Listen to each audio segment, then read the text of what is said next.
There is a kind of suffering that never makes a sound. No tears, no confessions, no dramatic breakdowns.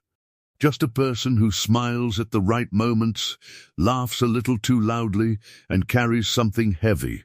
You completely alone. Fyodor Dostoevsky, the man who wrote about the darkest corners of the human soul, understood this better than almost anyone.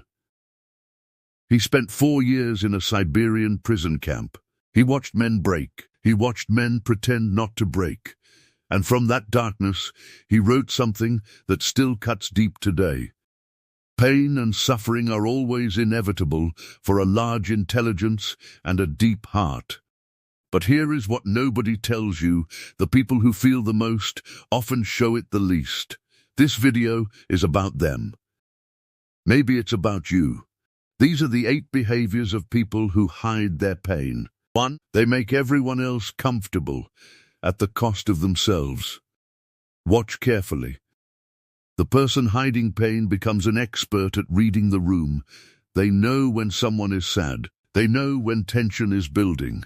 And they move, quietly, instinctively, to dissolve it. They crack the joke. They change the subject. They ask about you. This isn't generosity alone.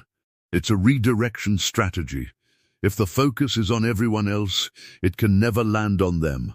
Dostoevsky called this the burden of the conscious soul. The person who feels everything, deflects everything, and processes it all in private. They are the caretakers. But who takes care of them? 2. They are always fine, not happy, not struggling, just fine.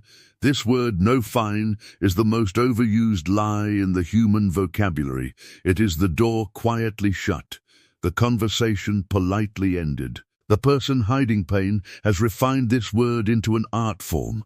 They know exactly how to say it. You pose with a convincing smile, a dismissive wave, a quick pivot to another topic. Dostoevsky wrote characters who could stare into an abyss and describe the weather. That is the skill of the deeply wounded. They have become so practiced at concealment that even their closest relationships don't see it coming. 3. They disappear and nobody notices until it's too late. They withdraw slowly, gradually, cancelling plans here, going quiet on messages there, becoming slightly less present each week until one day they are simply gone from the conversation. And the tragedy? Because they were never visibly struggling, no one thought to check. The person who hides pain doesn't vanish dramatically. They fade. They shrink. They make their absence easy to overlook by never making their presence too loud. Dostoevsky understood that the loneliest people in the world are often surrounded by others, unless they've simply built invisible walls that no one thinks to knock on. 4. They are dangerously self-sufficient. They never ask for help, not because they don't need it, Jordi souls mena dafelatir, but because needing it feels dangerous. Somewhere along the way, they learned that depending on others leads to disappointment. So they handle everything alone, every crisis, every heartbreak, every sleepless night. They will help you move apartments, sit with you through grief, and show up at 2 a.m. for a friend, your pet. But they will never make that call themselves. Their self-sufficiency is impressive from the outside. From the inside, it is exhausting. It is armor, and armor, worn long enough, starts to feel like skin. 5. Humor is their first language. If you want to find the person in the room carrying the most pain, find the funniest one. Not always, but often enough to notice. Humor is distance dressed as connection. A well-timed joke can deflect any emotional moment. It keeps things light. It keeps things safe. The person hiding pain has discovered that making others laugh is the fastest way to stop anyone from looking too closely. Dostoevsky wrote that laughter, in its truest form, is often the cry the mouth makes when the eyes refuse to weep. Behind the wit, there is frequently a wound the comedy was built to cover.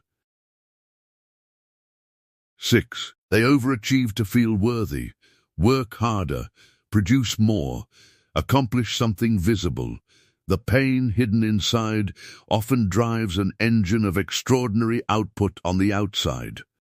If they can just achieve enough, get the promotion, finish the project, earn the recognition, maybe the hollow feeling will fill. It never does. But they keep trying, and the world applauds them for it, never suspecting that the relentless drive is actually a chase, running from something that can't be outrun by productivity. 7. They study people with unusual depth.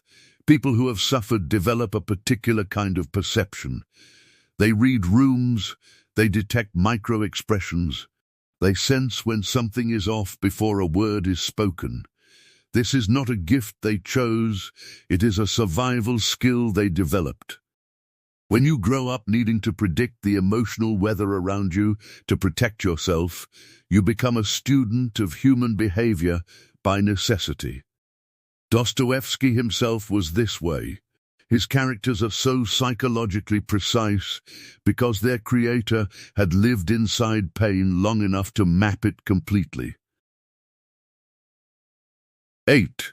They break, quietly, privately, completely alone.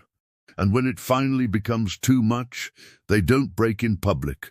They hold it until they reach the bathroom, the car, the bedroom with the door locked. They cry without sound.